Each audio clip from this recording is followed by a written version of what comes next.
They may sound nuts, but so do the Wright brothers. Now, here's Flieger and Briggs. That's right. Welcome into It's Just Sports right here on the 12-Ounce Sports Network. It's your home for the best live talk shows and sports broadcasting. You know, you can catch our show and all the others on Twitter, Facebook, and YouTube, but now you can also watch live on Zingo TV. Zingo TV has added 12-Ounce Sports to their long list of channels, and now if you're on a smart TV, just download the app and flip to channel 761 to catch all of our live 12-Ounce Sports programming. You can do that on Roku, too. All you got to do is download Zingo TV and use the promo code 120Z when signing up, and it's that simple. It's free, and you won't miss a thing. Sorry. And we are Flieger and Briggs. I am the Mr. Handsome, wonderful, friendly, and then there's you. Wait, so you've just wait a minute. So that's how. Hey, look at that. We are on Zingo. I'll be daggone, Rick. I didn't think it would actually happen. Well, of course we are. We can now. What, do you think I lie? Well, yes. Oh. Yes, I would. So first of all, for the first time in 3 months, Rick is back in studio. Yes. Wearing sunglasses and declaring himself. What was it again, Mr. Congeniality? What's this nonsense you just said? You know, look, not nonsense. This is just, I am a new person. That's not true. I'm glad to see you. That's a lie. I have a tremendous weight lifted for me. I am like, you've probably never seen it, but 99% of the people out there have seen the movie Tombstone. Yeah, I haven't seen it. Where the character Curly Bill Brocious, who was excellently played by the late Powers Booth, comes out of the opium den and he goes, I feel capital. That's how I feel. What? Why? Where is this coming from? Just because there's kindness in the world. And it has lifted a burden from me. All right. I want everybody to know, for 40 minutes prior to going live on air, Rick has grumbled. No, I haven't. Cursed at, complained about, and just generally mistreated me. And now the mics go hot, and all of a sudden he's miscongeniality. I don't. This is nonsense. I know you're excited to be back, but let's put it back. Put it in your pants, huh? Keep it in your pants. I'm pal. just saying. Keep it in your pants. I'm just saying.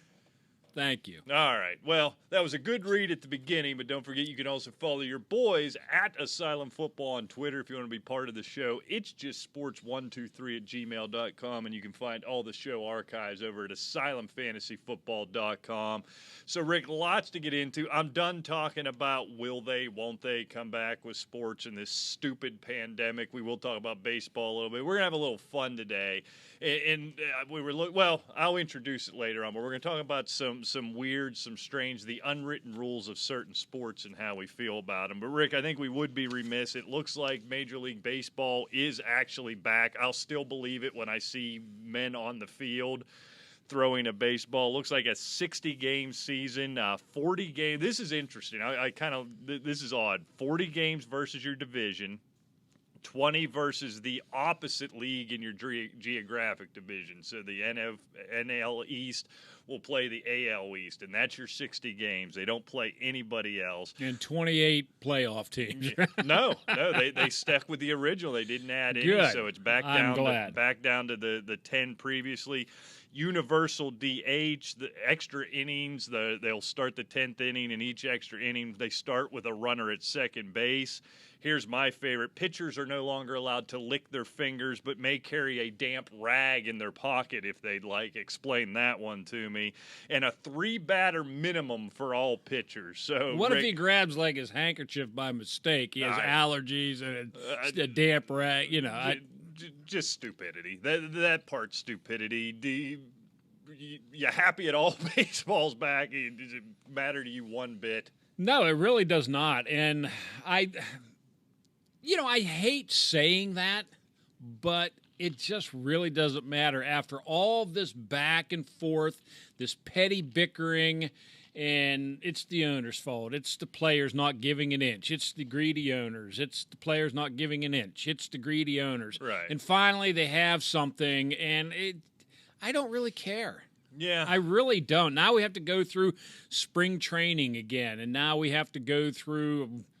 I don't think they'll be doing any Grapefruit League games or any of that thing that I know of. But it's going to start, July 23rd or 24th? Yeah, right at the end. They'll be in camp next week officially. Right. And then, start. So they'll have, where they had an opportunity to have 6 weeks where they were the only game in town, now they'll have about a week before the NBA gets started up, presumably. And I still haven't seen a date of when the NHLs are going to start playing I have no idea. games. Well, I mean, the thing is, there's so much to deal with in hockey. Well, I guess actually you do in baseball and basketball too, because you still have Toronto to deal with. Right. But the Canadian cities and crossing the border in the NHL is much more prevalent. But yeah, I don't know what they're going to do. It's been eerily silent in the NHL. They've been doing the team workouts. I see updates locally, for the Penguins, but nothing.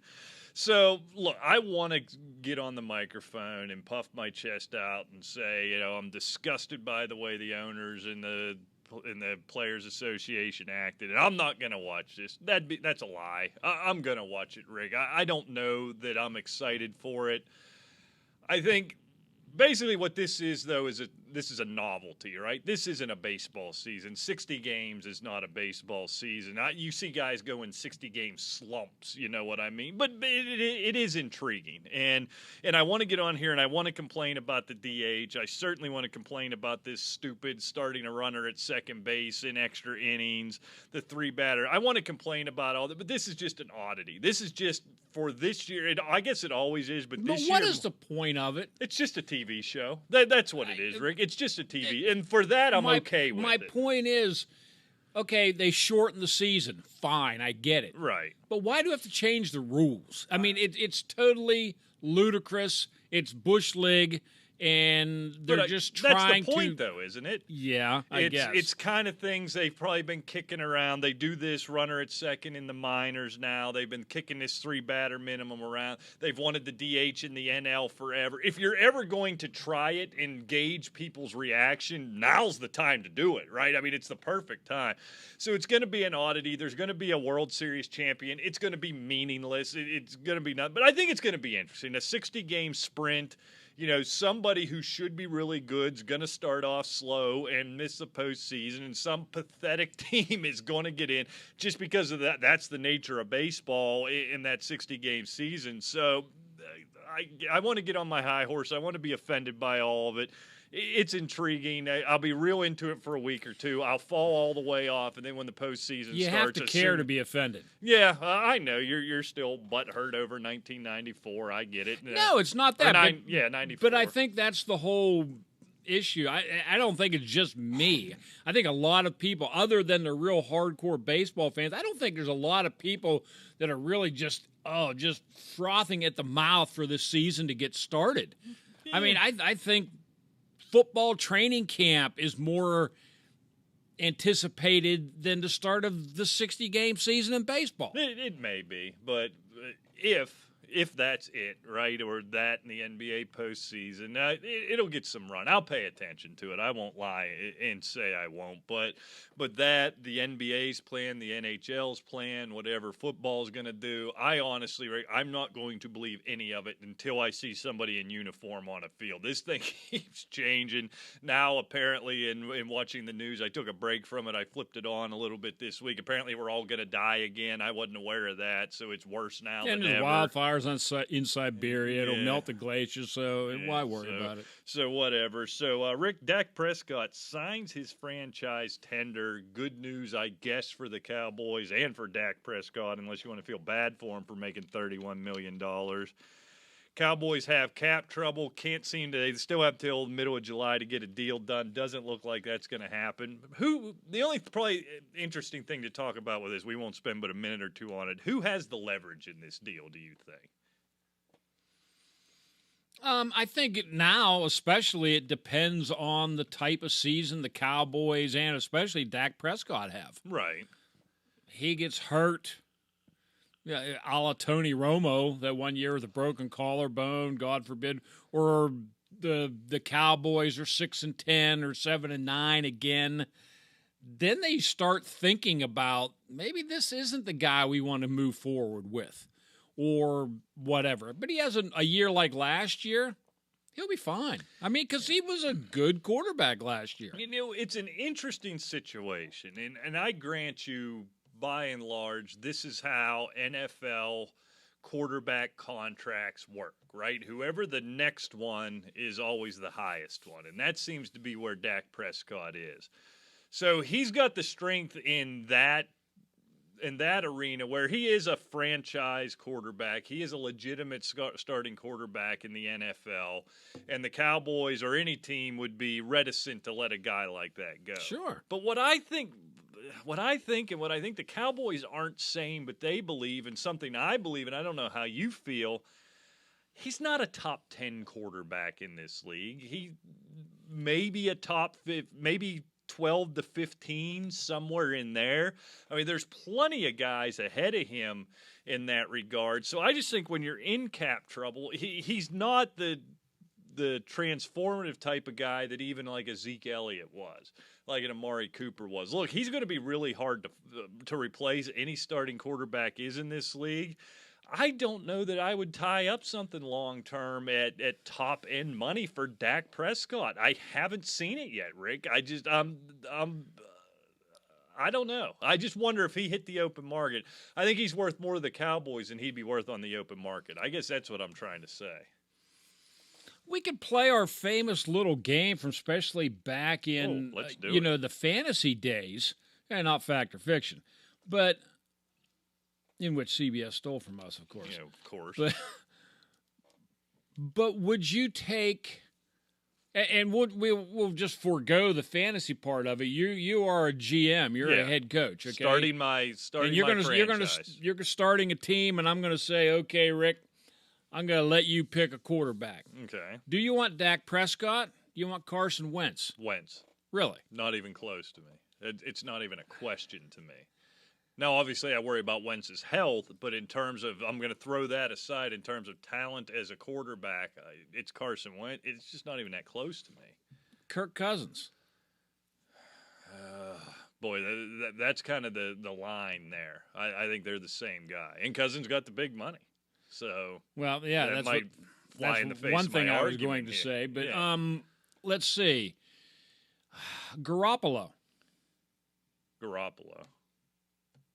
Really? Yeah. Okay. Just led his team to a Super Bowl. How many Super Bowls has Dak Prescott played in? True, but I mean, I think you also have to look at the team itself. I mean, okay, we're talking about a guy that threw for 4,902 yards last year, 30 touchdowns, and he had 11 picks. I'll give him that, but he had added another 3 rushing touchdowns. Okay, let's see. Mahomes, Rodgers. Okay, how about Kyler Murray? It'd have to be Prescott now, but I think Josh Allen. Prescott. See, now these are all guys that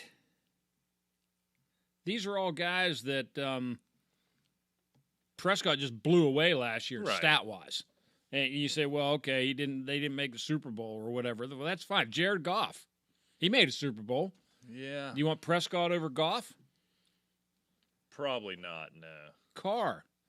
Well, certainly not Carr. Well, I'm trying to just go down the list. You get past there. I mean, there's just nothing to talk about. You have your Breeze. I mean, I take him over Brady now, obviously, because Brady's 100 years old. Yeah. You have Rodgers, Mahomes, Jackson. Would you take Lamar over him? Yeah. Okay. Well, all right. Well, and Russell Wilson, of course. Right. And then your Mahomes, Deshaun Watson. Yes. Yes. Okay. And you said Wentz. Wentz. Yeah. Okay.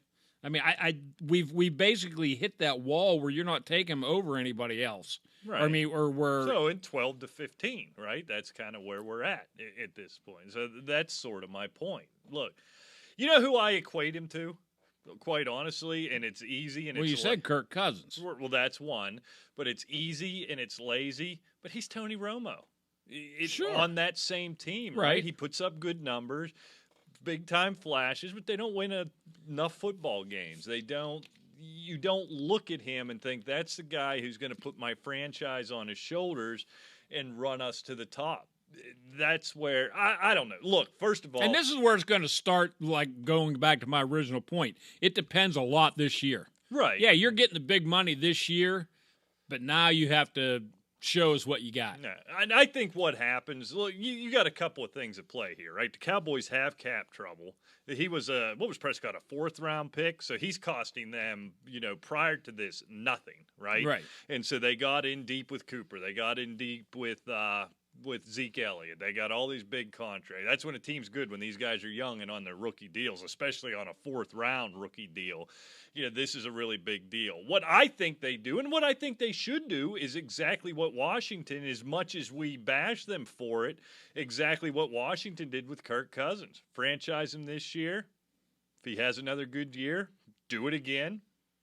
Then let him go. Now you start looking in the draft that this is what Jerry decides he's going to do. I'm just not sold yet that Dak Prescott is a lock him down, either. Forget about it, ton of long-term, upfront, guaranteed money type of guy. I'm not either, Rick, but judging by his stats last year with that team, and they decided to gamble 1 year of the franchise, I think he is up for huge money if he has another good year this year. Certainly, Simple as that. Yeah, he gets that Kirk Cousins When deal do they somewhere go? else. When does the players' union insist that rookie deals, at least in the first 2 rounds at least, are cut back to, say, 3 years instead of this 5-year stuff?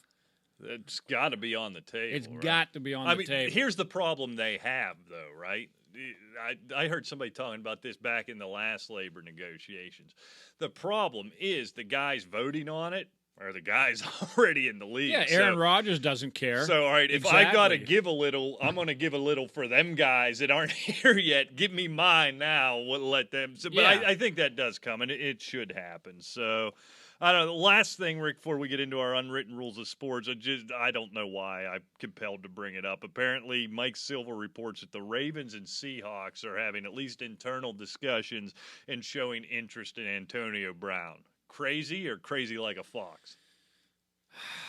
Somebody, I don't know. I mean, well, okay, number one, he still has charges pending, so this still has to go away Right, before he's even going to be eligible to play. So, yeah, they're dipping it in the soup here, so to speak. But, yeah, crazy like a fox, maybe. But it could be a good addition if you happen to be having a pretty good year. Maybe you have an injury or it's getting towards the end of the year. You're pushing for the playoffs, and he becomes eligible. Yeah. We know how that could work out. Look, if he's eligible and it's a stable franchise, and those are 2 of the best, right? Probably the only one I would put, ahead of these 2, or at least in line with him, is the team he left originally, so that doesn't work. But when you're looking at the Ravens and Seahawks, those are 2 well-run organizations. If he was eligible, first of all, I think 10 teams are going to be interested in him if the money's right. And why wouldn't you, right?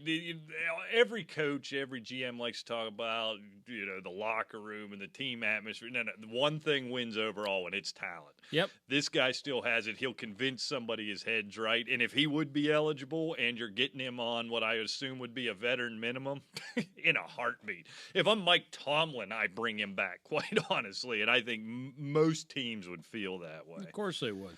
All right, Rick. Well, let's get into it. Enough of God. I can't wait till there's games on to talk about games. The NFL better happen, and we could just recap and preview the NFL for 17 weeks, which is all I really want to do now. But unwritten rules in sports, or weird customs, or whatever you want to call them. Let me tell you how this came up, Rick, and I guess this will be my first one. Okay. For the first time in a long time, I played a little golf last week, Rick.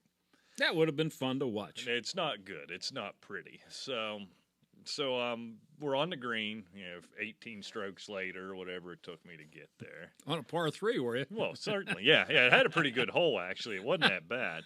So I'm getting there, and, I'm, probably on my 4th or 5th putt. I got that thing up there within 5 or 6 feet. And so I'm going up the market, And the guy I'm playing with, he's, 15, 20 feet back. So I start doing that tap dance where I'm trying not to step in his line. And I don't know where to stand. He's too far away. The green's going like this because I'm playing on this junky Muni. And it got me to thinking, this is stupid. He's 20 feet away. I don't weigh 900 pounds. I'm not wearing metal Lou Brock cleats. What in the hell does it matter where I step? And you're not playing for the green jacket this either. This is ridiculous, and this is absurd. This is dumb. So I just tap danced all through his line and threw him up 2 middle fingers and said, I don't care about this anymore. But then that just got me thinking. He talked about baseball, and that's probably what we'll spend most of our time. They've got all these unwritten rules and all these weird customs. And so it just got me to thinking, and I thought, in absence of real sports, these are the kind of things we'll talk about. So, Rick, you're golf guy number 1. So before we get into him in earnest, this in the stepping in a putting line, where does Rick Briggs, golf course superintendent guy, Rick Briggs, stand? I stand away from their line of putting. That's what I do. I don't step in a guy's line of putting. Well, nobody does, but right. Why? Because, well, especially, of course, now it's not quite as prevalent because you have the soft spikes. Right. Back in before the soft spikes come out, you had the little metal spikes. It goes into the ground, kind of like a T when you stick it in. I mean, it makes a little hole in a depression. And you have them like that, I mean, it wavers the ball somewhat. And as we all know, you've burned plenty of edges of cups trying to make a putt. Right. It doesn't take a lot for it not to go in. That is just common courtesy, and it actually meant something, especially with the metal spikes. With my infirmaries here with my ankle, I do not play golf any longer. So I don't really know what the shoes look like anymore, with the soft spikes. I know they're little round things. Yeah.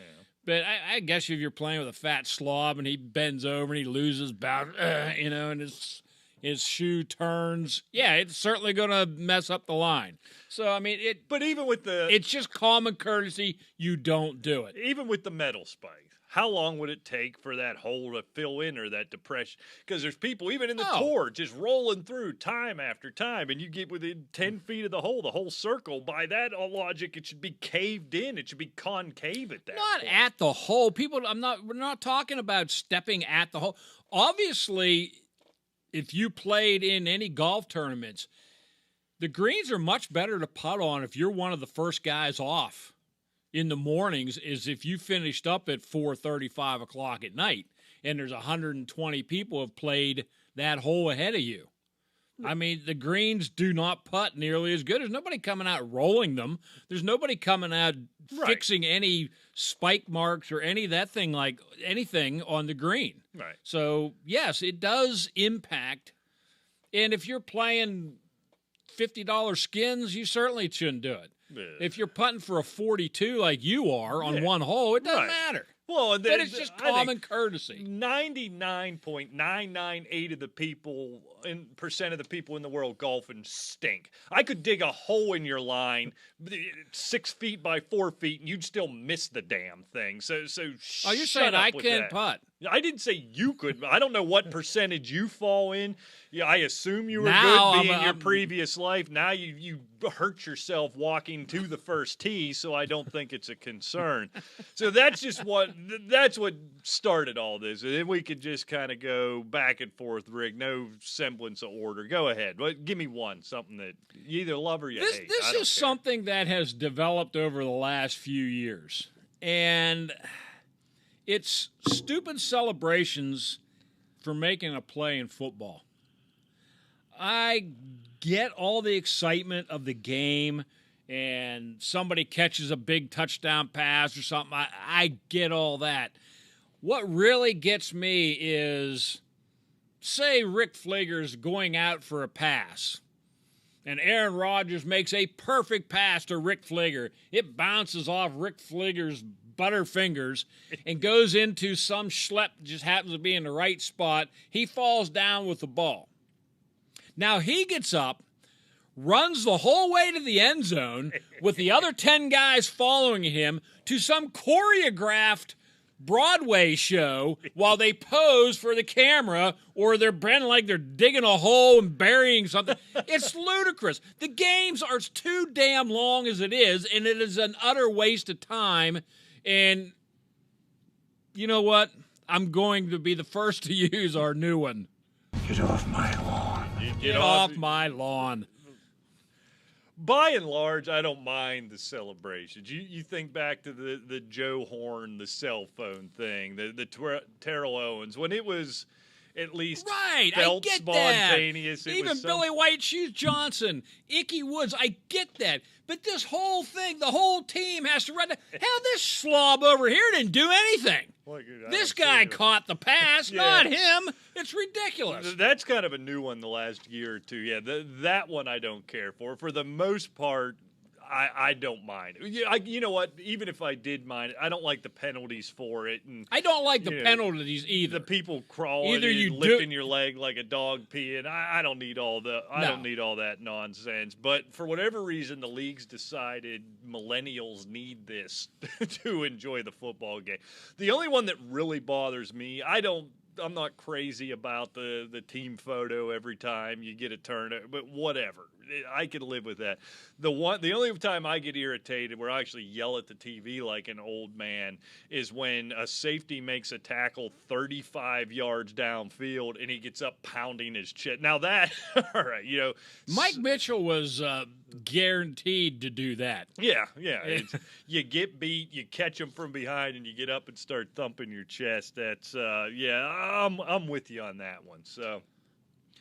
Oh, where do we want to go, Rick? I don't want to get into baseball because that'll take up the last of the show. Let's go back to golf. I had one more on golf. I have one, too, and I'll follow it up with it. And okay. This is something else I was thinking about, and I'm thinking about this. I've thought about this a lot, even watching it on tour. This kind of applies to tennis as well. Okay. Why is it that Ben Roethlisberger or Aaron Rodgers or Patrick Mahomes or Roger Clemens or Bryce Harper or all LeBron James, all these guys can stand up and do their job with 25, 30, 75, 100,000 people screaming and pounding on the chair in front of them and stomping their feet and squealing and going crazy. But when Tiger Woods stands over a golf ball, the very thought of a camera click or somebody sneezing or a dog barking 7 miles away renders all of these guys completely useless from the neck down, and you can't swing a golf club. Why in God's name do I have to have total silence for your dumb ass to swing a golf club? Look, I get golf's a different game. You suck, don't you, at golf? No, I'm horrible. Yeah, there you go. Okay. But you can't concentrate. Your pea brain has no concentration ability. Why is it because concentrate on what? Hit the damn thing. Exactly. Anybody, I just hit the ball. I don't want to chase that thing around there, blah, blah, blah. Because you're not just hitting the ball. These guys, oh, my God. You know where you wanted to. You just don't get it. Lamar Jackson, it is a lightning-fast game where it goes to reaction. Something else happens, another reaction, and so forth, and you go through the play. Nah. You have a running back that is going out on the flat. He has to reverse field. He's watching the field. This is split-second playmaking at its finest, don't get me wrong. And it takes concentration to stay focused on a runner or something out there. But it's not the same thing. It's the same thing with would you just start yelling at somebody? Well, tennis, I guess, is a pretty good example too. Whereas, in tennis is a little bit different because you are reacting to a shot or a serve, right? I mean, it's not like you're standing there concentrating. Okay, now I know. Well, with the serve, you have to be quiet, remember. Well, in tennis. That's true, That's yeah. my point. That's right. where I quit. Look, all these pro athletes can do all these incredible things with abject chaos going on all around them. But these prima donnas in their dress pants on the PGA Tour, somebody drops a fork in the freaking hospitality tent 2 holes over, and it renders them not only useless but almost incontinent. This is ridiculous. Stand over it, line it up, and hit the thing, and get over yourself. I hate that. And when I'm out playing because it's slobs like you that have to be getting donuts or cheese fries while this guy's trying to Why putt. does he have to have silence and Aaron Rodgers Why do doesn't? you need cheese fries when he's wanting Well, I like cheese fries. Those are good. Cheese fries are delicious. I don't understand. Look, I know you don't need all the craziness, and it's a different game, but come on. You are just not that important. Stand over it. Hit the ball. Hit the ball. Shut up and hit the ball. You have bashed golf twice, and fairly legitimately I like so. golf, too. Now I'm going to come to with a tradition. Just I think is my only positive one. Oh, okay. And you know that I am positive today. I feel just I don't capital. like it. It's the whole tradition of the Masters. Okay. I like that. I like the par 3 tournament. Yeah, I like the traditional opening shots. It used to be Palmer, player Nicklaus. Now Arnold Palmer's gone. Right. It's just player Nicklaus. I like the presentation of the green jacket. I like just watching them play on that golf course, especially around Amen Corner. I just love the whole tradition of the Masters from Monday through Sunday. I just don't think it gets any better. We've talked about the U.S. Open, how some of these courses just get totally ridiculous. Right. How the PGA, especially till they moved it back till June, was usually in the middle of August, and every golf course they played was frying like an egg on a griddle. The British I like, but it's not ours. Right. The Masters is ours, and I just like that whole tradition. Yeah, it's nice to have something like that. And there's something about everybody's always coming after it for something, right? Because of where it's at in politics and everything. They're coming after it now because of the name, the Masters. Apparently that's a problem. I just heard that yesterday, I think. So, yeah. Well, if you want to be a master at golf, get good at it and win the tournament. That's not how it's being interpreted. And interpretation is more important than because you're interpreting it totally wrong. Well, that doesn't matter. Bob Jones created the Masters because it was an invitational to the Masters of Golf. It had nothing to do with anything. I'm sorry if you're offended, but that's ridiculous. Stop mansplaining, you racist. I got 2 of them in there. I should get on Twitter right away. All right, Rick, let's get into I'll tell you what, an overall one. And this is one I'm always curious about. And it comes up from time to time on this show and everywhere. In general, any sport, you probably basketball and football, you see it most frequently. Running up the score. Bad sportsmanship. If you want them to stop them. Where are you at on running up the score? Actually, I could care less. In college, if you don't run up the score, your ranking doesn't go up. Right. In pros, you're getting paid millions of dollars. You don't want to get beat 70-0? Don't get beat 70-0. And, Bill Belichick is always criticized for that. And a lot of the college coaches beating up Akron or pick a small school and they murder them. That's just the way it is. If they went into Akron and we're up 30-0, I'm talking, say, like an Ohio State or a Michigan, pick somebody that's going to be a top 5 or 10 team, and they pull their starters and start playing the backups, and all of a sudden they win 42-21. Well, they didn't beat Akron very good. We're certainly not moving them up. Right. Well, they've got to blow these teams out. Simple as that. And in the pros, too bad. You're getting paid for it. You don't like it, stop them. Yeah, and that's the thing. I think when you're talking youth sports, probably even up through high school, fine. Sure, that's why they created mercy rules for little leagues and so forth. You don't want to humiliate him. But once you get to the college or the pros, and what I don't like is the hand rigging the media does. ESPN will lose their mind. All the local, and when the losing coach complains about it, I just want to bash my head off the door. The pros specifically. How many contracts across how many sports are incentive laden? And because my team gets up on yours by 30 and I got to come out of the game and maybe I miss this incentive by what I could have accomplished at that point, that's nonsense. When you're a professional, like it sounds old manish, it sounds Get off my lawn. but stop them. Just Right. stop them. I don't even like the idea of pulling starters out. Now I tried to do it at the youth level. I've got I remember one game coaching junior high level basketball. I could tell in pregame warm-ups we should wreck this team, right? And 3/4 of the way through the first quarter, I'm up 20. And now you got that pressure on you, right? Especially as a youth coach. So I sit everybody down. I look up 6 minutes later, I'm up 4.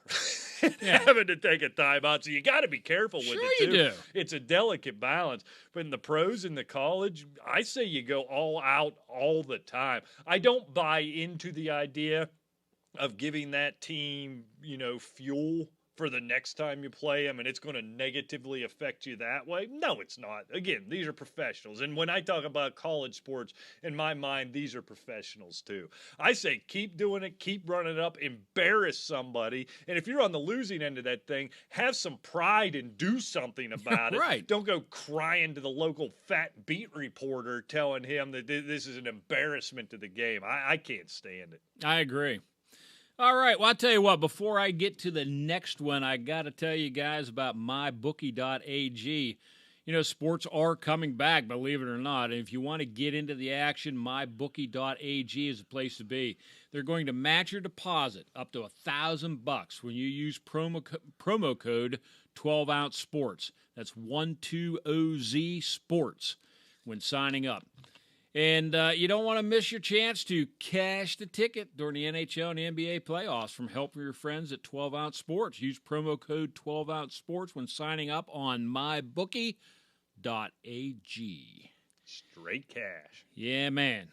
Okay, I'm going to go to a tradition. Octopi on the ice. Yeah, I admit we haven't seen and probably won't see any playoff games in Detroit for some time. No, it's going to be a little while. However, you need to win a lot more than 8 games to win a cup anymore, fellas. And, you need to win 16 just in a regular format. And so I suggest that you move to something else to throw in the ice. And I started thinking, well, what could they throw on the ice, Rick? I mean, you could throw 2 octopi, which would be 16 games, but now that gets a little expensive, and plus you don't know if just Joe Schmo brought 1 and somebody's got to try to make it look like 2. Things can get really confusing. So I come up with a brilliant idea. Oh, boy. Here we go. I suggest that they collect honeysuckle minor larvae and throw them on the ice. Because every honeysuckle minor larvae, has 16 legs. The hell is a honeysuckle? So you chuck them little caterpillars right on the ice, 16 legs. You're going to throw caterpillars on the ice? Why not? You throw octopus, who cares? How far could a caterpillar possibly fly? Well, you can tie a little sinker to them. Well, now we're throwing sinkers on the ice. I really think it's a tradition that needs to end because, number one, Detroit's not going to win a cup for the next 20 years. Number two, you have to win at least 16 games in a regular format, not even counting this year. And they just need some other type of creature. Yeah, but I don't know about this honey whatever. The honeysuckle minor larvae, I think that it's going to catch on. I got to write that down. They started throwing rats down in Florida. Why can't they throw honeysuckle minor larvae? 16 legs each. Well, yeah, that's what we need. So let's stick with hockey, Rick. More of the. I knew you'd stick with hockey once I brought it up. I'm going to get to the unwritten rules more so than the tradition. So I don't know. Hell, this might even be written down somewhere. But if I have one big problem with the NHL, 2 problems, and I'll roll them into one, it's number one, the two totally different rule books that exist between the regular season and the playoffs, and the need for all season long, including in the playoffs, for referees feeling like they have to keep penalties even. So, you get dragged down 3 straight times. They could then decapitate you on the 4th shift. That penalty's not coming. You're going to the box. That's one I never understood, and it drives me absolutely insane. I agree. I mean, I would like to get Barry Melrose's take on that, but he couldn't come in tonight. So he's busy. He's in the bubble wherever they're building the bubble. It would be nice. That would be something that I would like to explore with Bernie Nichols. We get him back on the show. Actually, today's his birthday, so we can wish Bernie a happy birthday. But he hadn't been on for about a year or so. Well, I guess because of the hockey and everything, we didn't get him on for this season like we normally do. Right. But I don't know. I agree with you. It's terribly inconsistent. Or shall I say it's terribly consistent. Yeah, consistently right. bad. And I honestly feel this way, Rick. Now, I might be overstating how many people would even be aware of this. But I think everybody kind of feels like the NHL's kind of the lowest of the major sports. And I think it's kind of things like that, right? You know what I mean? If you think about it, if you were a fair weather Capitals fan and there was a lot of those in Washington, or a Fairweather Predators fan when they got to the Stanley Cup Finals a couple years ago, and you watch what goes on in hockey, and the whistles are put away, and they let them play, and everything looks good. And then you tune into a few regular season games. It's not even the same. Now, the intensity should always be more in the playoffs, but the way these things are officiated and the amount of power plays and the things, I think this hurts your product. Do they do that, do you think, Rick, for statistical value? Do you think it's that conscious? That's what I don't know. I can't understand why. No other sport does it. In the NBA. I mean, everybody, the analytics are, Edmonton has a 10-point power play percentage success rate better on weekends than they do on Thursdays. Yeah. I mean, But I mean, it's the officials who are making these determinations. Or are we saying there's an edict comes down from the league, says, all right, boys, the playoffs are here. Let's settle down with the whistles a little. It very well could be. I mean, there's an edict in the NBA that LeBron needs to shoot so many foul shots. Right. And apparently that he can take at least 4 or 5 steps per layup. That's always been the NBA, right? I hate that about the NBA. I guess it's a similar thing. It is. I think it is. I mean, I wasn't trying to just bash the NBA, but I think, there is certain things. And, until recently, where, baseball's totally gotten out of hand with, like, a blowback pitch. Right. You used to have that until all of a sudden the one got a little too close, or it was like the second or third one by the same pitcher. Now I'm going to do something about it. Yeah. But until then, it was okay to brush a guy back, give a warning. But I think it's in sports. Probably every sport you could find some sort of category where it is totally different in the regular season than it is in the playoffs. Probably, yeah.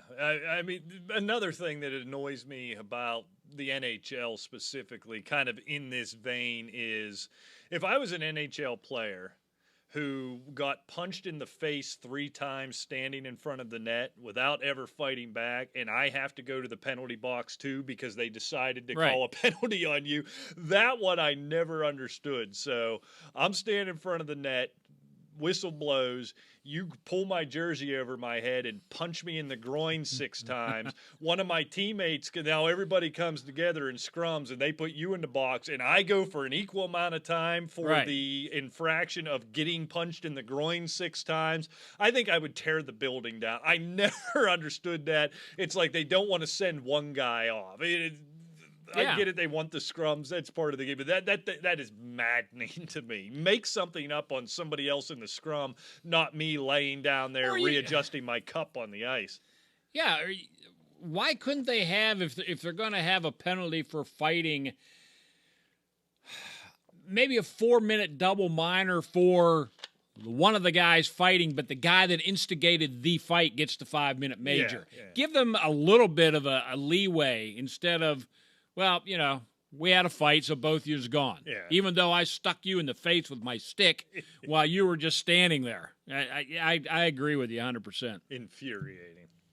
Okay. I'll tell you what, this isn't really sports, and it just kind of gets to me because, well, you know what? I'm just going to pass by it unless we're running out of time.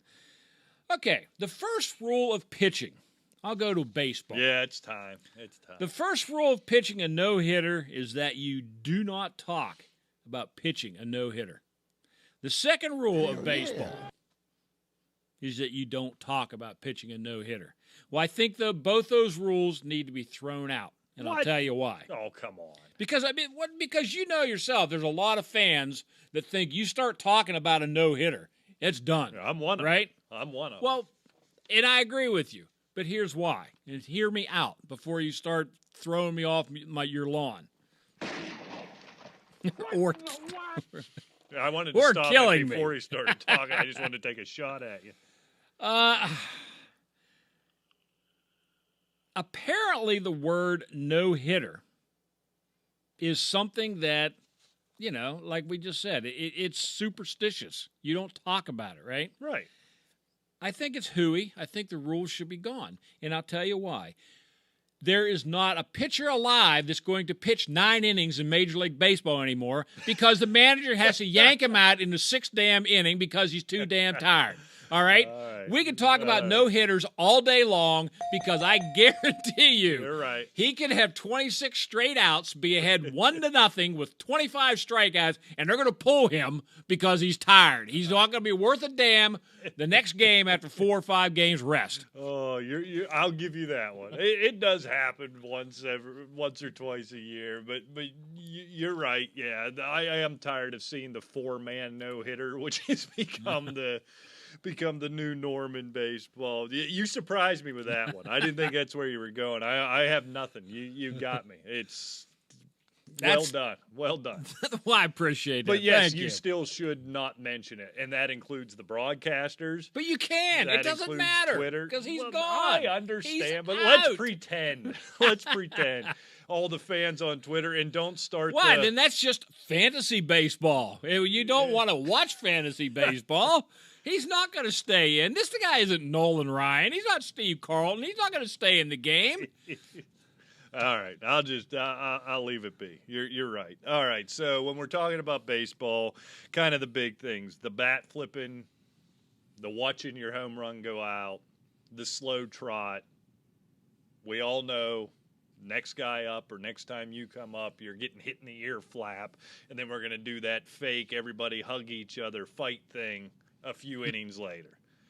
Baseball, I think, is making a concerted effort to make that stuff okay, but the old guard players still don't want it in the game. Where is old man Rick Briggs on this situation? Well, I want to know where you are. This is your pet peeve. I want to know what you're talking. You know what? Here's the deal, and this is a nuanced response from me, which is often happens with a man of my intellect. Personally, as I watch a game, which means you were in the bathroom for over 5 minutes. That's how you kind of come up with this thought. As I watch a game, I don't care if a guy flips a bat. I don't care if he stares down a home run, does cartwheels down to first base. Really, I honestly don't care. I really don't. I think it's the way the world's going. We talk about in football, you see it everywhere, right? This is just the way. Back when I played, I mean, we're talking when I'm 16, 17 years old, the last time I played competitive baseball. If I gave up a home run and you did all that, I would hit you in the ear. I don't know that if I do that now, but I don't know if that's just because I'm too old to fight now and know I'm going to get my ass kicked, or I just don't care. I care less. That I don't know. So, but here's the thing. Here's why I think I'm still okay with it. I like the idea, and it happens mostly in baseball, and it happens in the NHL. I do like it that in these sports, there is still kind of a policing of itself in these sports. There are standards. The league's not going to do anything about it. and we're going to police it ourselves, and here's how we're going to do it. Well, now, what I don't like seeing is somebody getting hit in the ear flap, hit them in the shoulder, hit them in the butt. That stuff I don't care about. And here's why. Here's why I like it and think it's still necessary to a degree. Maybe we need to move it a little bit, but it's still Did you ever watch the college softball, like the Women's College World Series? Oh, yeah. I find this endlessly fascinating. It is so impressive, that game. You figure these are big league quality athletes and ball players playing in this miniaturized version, in the pitcher's 45 feet away or something, releasing the ball below their knee, and it's coming in the equivalent of 120 miles an hour. So the fact that anybody can put a bat on the ball is so impressive. And the person standing at third base, it looks like they're 9 feet away from the batter, like they're going to get ticked in the nose by the end of the bat. These girls are so good, and the game is so interesting. But I can only watch it for so long, because did you ever pay attention to all the nonsense that goes on? Everybody in the dugout's wearing a stupid hat in some stupid chant. Every time somebody gets a single, the dugout empties and they high-five each other. Every time a run's scored, they're hugging, having a hug fest at home plate. Anytime somebody hits a home run, they're pointing at the pitcher and barking at him the whole way. There is no policing. There is no sportsmanship. And I find it absolutely maddening, the nonsense that goes on around what is a really, really interesting and good game. And so to that degree, while all those things individually I don't mind, when I watch a game where it's allowed to run wild, right, it drives me insane. So I guess I've said all of this for 20 minutes to say, yeah, I'm all right with it. Plunk them. Hit them in the head. I don't care. Yeah, I mean... Look, I can remember back the Reggie Jackson. I can remember Reggie whacking it, and you knew it was gone because he stood there and looked at it. Right. So it goes back a ways. What I don't like is the idea that it's okay to flip the bat and to stare at the pitcher while you walk down the first base line like some little banty rooster, okay? And knowing that they have really come down on any type of pitcher revenge, like a brush bat pitch, the next time he comes up. Right. So it's a double standard. If you can act like an idiot, then the pitcher should be able to too. That's how I see it. Yeah, and I think they do to a degree. You ever watch Max Scherzer on the mound? He looks like a WWE wrestler. Yeah, there's a few that still are, but I mean, I'm talking not so much really that the pitchers do, because they're really starting to frown on it. And, right. and more people are getting ejected for throwing towards somebody. That's what draws the line to. As far as them, cocky that's fine, but be careful what you wish for, because you got to come back up. Yeah, know. And I guess that's the part I like about it. If I want to eliminate anything in all of this, you're right. You're 100% right. Let them keep with the brush back pitch. I don't know why that's so damn hard to say. It is tough, yeah. But look, I think there should be major suspensions if you hit somebody above the shoulders, in retaliation, if that can be proven. But other than that, allow those pitches. Allow somebody to plunk, hit them in the hip on a curveball. Then it kind of becomes a agreement among men, right? All right. I'm going to hit a home run. I'm going to flip the bat, and I'm going to thump my chest the whole way to third base. But knowing full well when I come up again, you're throwing a $102 under my chin. Yeah. I trust you not to hit me with it, but I know this is coming. So what we need to eliminate is the fake, musical theater dance fights we do after that happens. The faux rage that the ball actually got close to me, I'm going to run out. Right. Who was that? Robin Yount that charged Was it Robin Yount Yeah, that charged Nolan Ryan? He put him in a headlock Boom. and just, Yeah. yeah, old man beat his ass. Yeah. And it could have gone. Look, I think if you want to fight and things will get going, I think it should have to be one-on-one. It should be like basketball. Anybody comes off the bench, anybody comes from anywhere else on the throw 'em floor, out. you're all out of the game. Yeah. So if they want to go one-on-one, if you want to go out and you and the pitcher want to throw, of course you're going to get tossed, but that's okay. Major suspensions if you come out of the dugout. Just like or you can't even come off the bench in the NHL. And there's that code in the NHL when two guys want to fight, everybody else backs off. Yeah. That's what the new tradition in baseball. Leave it all in. You flip your bat, preen, dance, do whatever you want to do. Pitcher, you want to make them pay for it, make them pay for it. But everybody needs to know, all right, if this goes down, we're going one-on-one. Now that I would watch. I agree. All right, the last one that I have, Rick, we're running out of time anyway. We can't spend a lot of time on it. But you know what? Honestly, this really isn't sports. It's sports entertainment. Ooh, okay. The tradition of WrestleMania could end today. Until they can come up with some talented writers and some meaningful characters who aren't over 50 years old in the WWE.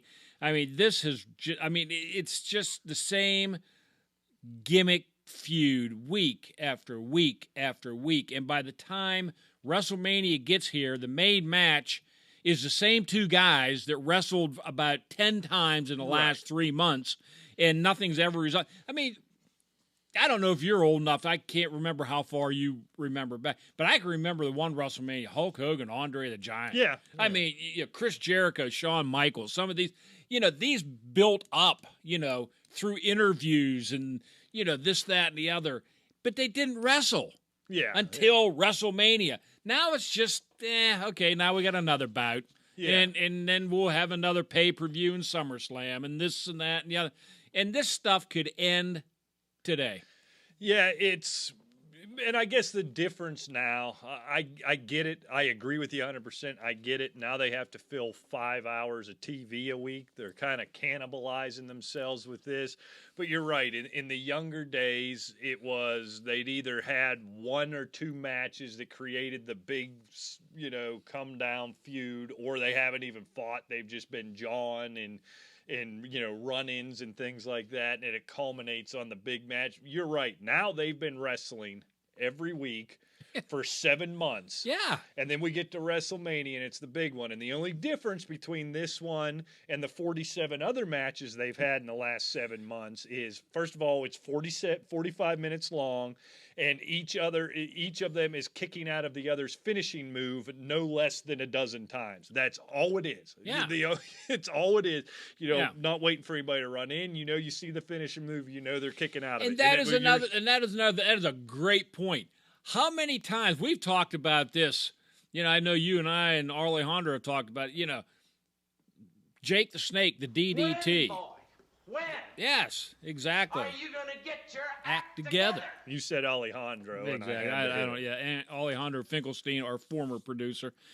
But the figure 4, the DDT. Trying to think of a couple other ones. They don't mean anything anymore. They put on 75 of these to one guy, and he kicks out every time. Yeah. So why do you even have them? Yeah, I have watched, on a Monday night, if Roman Reigns hits you with that spear, you're near death. Yeah. In a pay-per-view, he can do it to you 47 times while you're eating a tuna sandwich. It means meaningless. It means nothing. And, I guess it's just too much content, not enough wrestlers. I don't know what it is, but you're right. It's a bad product now. It really is. And there's such a lack of depth and talent. I mean, there's some talent there, don't get me wrong, but there's no depth. In the old days, and I hate saying the old days, but I was your age. Yeah, get off my lawn. But Get off my lawn. But that's what it was. They brought in different stars from different parts of the country because there were territories. They wrestled jobbers for a couple of months. I miss jobbers. And they came in here and they were after somebody. And I'm going to get you. Or maybe they attack them from behind somewhere on one of the programs. And you had guys like Gordon Soley and Lance Russell, these serious. I mean, this is legitimate. These announcers, man, this is we've got to get some orders stored here. And they made it look like when Ole Anderson come up and said, this is going to happen, it was going to happen. Yeah. I mean, because they don't have that anymore. It's just the same superstars. Everybody's a superstar, too. Did you ever notice that? Yeah. Bring back the Brooklyn Brawler. Yeah. Real quick. We only got about 30 seconds, but the feud I always think about is Macho Man and Ricky the Dragon Steamboat. Oh, yeah. And they had one match, and Macho Man, remember, he jumped off the rope with the belt, or with the bell, and took his throat out, and then nothing for 6 months while Ricky the Dragon Steamboat recovered. Exactly. And then it built up to that, what was probably one of the greatest WrestleMania matches ever, if not the greatest. That's what they don't do. They won't leave that lull and build it up. They have them fighting the next week with, Exactly. And that was a great one. Steamboat and Flair was another one. Dusty Rhodes and Harley Race. They had so many of them. All right. Well, we got to get out of here. Thanks so much for joining us. We'll be back next week, same time, same channel. Check out 12 Ounce Sports. And it won't be long. You'll probably be watching us on Zingo as well as listening. God bless you. At Asylum Football on Twitter, at 12OZ Sports on Twitter, AsylumFantasyFootball.com, and 12OunceSportsNetwork.com. Until next time, we'll see you. Take care.